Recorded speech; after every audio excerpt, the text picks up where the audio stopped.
Sayo sa buntag adlaw Sabado, gisulod sa mga operatiba sa PDEA ang panimalay ni Lalay Jamla sa Purok 11, Barangay Ongyo, Butuan City, subay sa search warrant na gi-issue ni Judge Augusto Scalo sa Branch 5. Usa-usang gisusi ang mga gamit, ang mga sinina. Ani nga search warrant na nagkaroon na og casing and surveillance operations.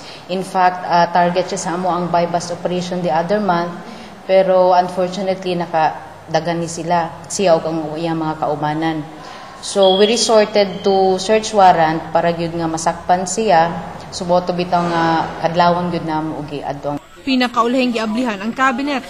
Gikahikurat sa mga operatiba sa dihang nibutho ang suspect nga si Lalay Jamla. Na hadlok mi kaabi na mong nawala siya pero naaraday siya nakatago sa aparador. So wala nakaikyas sa mga otoridad si Lalay nga giilang kusog nga tigpayuhot og droga sa lugar ug usa ka Alvin ang paso nga naaktuhan sa mga operatiba nga anaa sa balay ni Jamla. Nakuha ang 14 kataas nga selyadong sachet ug 2 ka selyadong sachet sa gisuspetsahang shabu. Kwartang nagkantidad sa kapin sa 6,000 pesos, mga cellphone, alahas o mga drug paraphernalia. Giandam na ang kasong paglapas sa Dangerous Drugs Act sa mga sospek. Nibalibad ang mga sospek paghatag sa ilang pahayag.